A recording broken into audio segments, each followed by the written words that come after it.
only because the laws of electromagnetism are the same 10 billion light-years away as here. The spectra of those quasars are recognizable only because the same chemical elements are present there as here, and because the same laws of quantum mechanics apply. The motion of galaxies around one another follows familiar Newtonian gravity. Gravitational lenses and binary pulsar spin-downs reveal general relativity in the depths of space. We could have lived in a universe with different laws in every province, but we do not. This fact cannot but elicit feelings of reverence and awe. We might have lived in a universe in which nothing could be understood by a few simple laws, in which nature was complex beyond our abilities to understand, in which laws that apply on Earth are invalid on Mars or in a distant quasar. But the evidence, not the preconceptions, the evidence, proves otherwise. Luckily for us, we live in a universe in which much can be reduced to a small number of comparatively simple laws of nature. Otherwise, we might have lacked the intellectual capacity and grasp to comprehend the world. Of course, we may make mistakes in applying a reductionist program to science. There may be aspects which, for all we know, are not reducible to a few comparatively simple laws. But in light of the findings in the last few centuries, it seems foolish to complain about reductionism. It is not a deficiency, but one of the chief triumphs of science. And, it seems to me, its findings are perfectly consonant with many religions, although it does not prove their validity. Why should a few simple laws of nature explain so much and hold sway throughout this vast universe? Isn't this just what you might expect from a creator of the universe? Why should some religious people oppose the reductionist program in science, except out of some misplaced love of mysticism? Attempts to reconcile religion and science have been on the religious agenda for centuries, at least for those who did not insist on biblical and Quranic literalism with no room for allegory or metaphor. But tenets at the heart of religion can be tested scientifically.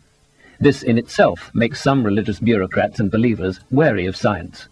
Is the Eucharist, as the Church teaches, in fact, and not just as productive metaphor, the flesh of Jesus Christ? Or is it, chemically, microscopically, and in other ways, just a wafer handed to you by a priest? Will the world be destroyed at the end of the 52-year Venus cycle unless humans are sacrificed to the gods?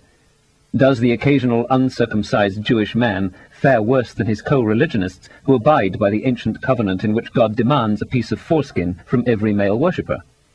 Are there humans populating innumerable other planets, as the Latter-day Saints teach?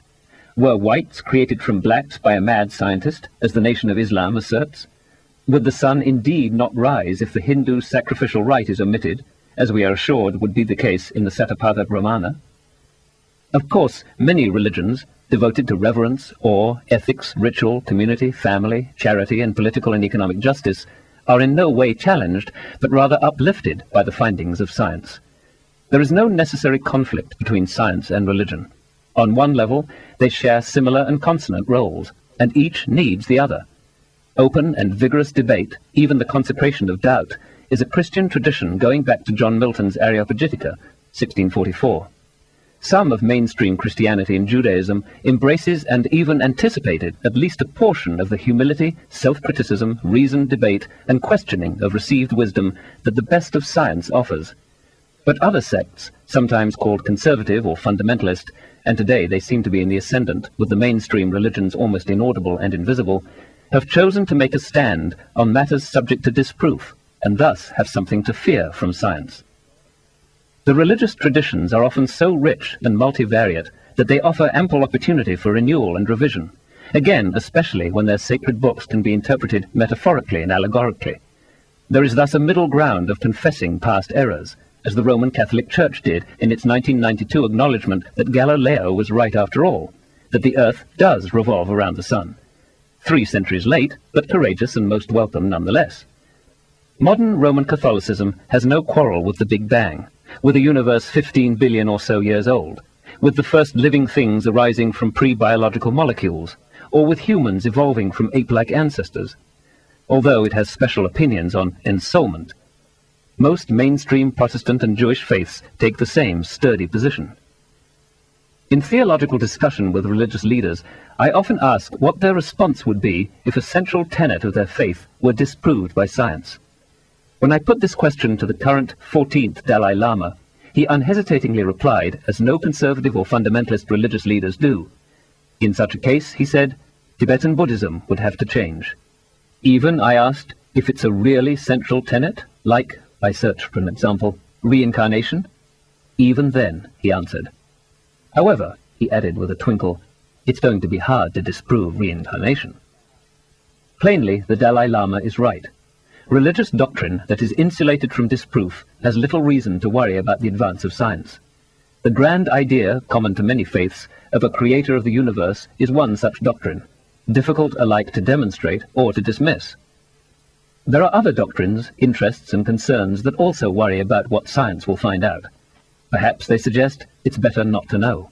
If men and women turn out to have different hereditary propensities, won't this be used as an excuse for the former to suppress the latter? If there's a genetic component of violence, might this justify repression of one ethnic group by another, or even precautionary incarceration? If mental illness is just brain chemistry, doesn't this unravel our efforts to keep a grasp on reality, or to be responsible for our actions? If we are not the special handiwork of the creator of the universe, if our basic moral laws are merely invented by fallible lawgivers, isn't our struggle to maintain an orderly society undermined? I suggest that in every one of these cases, religious or secular, we are much better off if we know the best available approximation to the truth, and if we keep before us a keen apprehension of the errors our interest group or belief system has committed in the past. In every case, the imagined dire consequences of the truth being generally known are exaggerated, and again, we are not wise enough to know which lies or even which shadings of the facts can competently serve some higher social purpose, especially in the long run.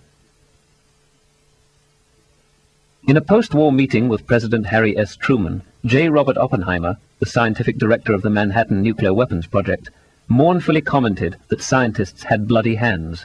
They had now known sin. Afterwards, Truman instructed his aides that he never wished to see Oppenheimer again.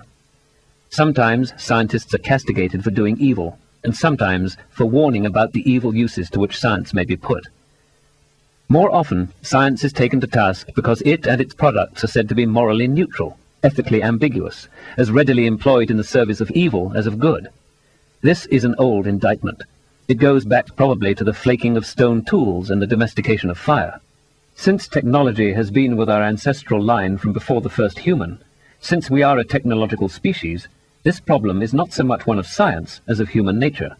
By this I don't mean that science has no responsibility for the misuse of its findings. It has profound responsibility, and the more powerful its products, the greater its responsibility.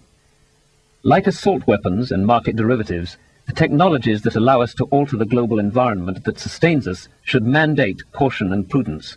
Yes, it's the same old humans who have made it so far. Yes, we're developing new technologies as we always have. But when the weaknesses we've always had join forces with a capacity to do harm on an unprecedented planetary scale, something more is required of us, an emerging ethic that also must be established on an unprecedented planetary scale. What realm of human endeavor is not morally ambiguous? Even folk institutions that purport to give us advice on behavior and ethics seem fraught with contradictions. Or consider the mainstream religions. We are enjoined in Micah to do justly and love mercy. In Exodus, we are forbidden to commit murder. In Leviticus, we are commanded to love our neighbor as ourselves. And in the Gospels, we are urged to love our enemies. Yet think of the rivers of blood spilled by fervent followers of the books in which these well-meaning exhortations are embedded. Perhaps then it is not so much scientists as people who are morally ambiguous. It is the particular task of scientists, I believe, to alert the public to possible dangers, especially those emanating from science or foreseeable through the use of science. Such a mission is, you might say, prophetic. Clearly, the warnings need to be judicious and not more flamboyant than the dangers require. But if we must make errors, given the stakes, they should be on the side of safety. Among the Krung San hunter-gatherers of the Kalahari Desert, when two men, perhaps testosterone-inflamed, would begin to argue, the women would reach for their poison arrows and put the weapons out of harm's way. Today, our poison arrows can destroy the global civilization and just possibly annihilate our species. The price of moral ambiguity is now too high. For this reason, and not because of its approach to knowledge, the ethical responsibility of scientists must also be high, extraordinarily high, unprecedentedly high. I wish graduate science programs explicitly and systematically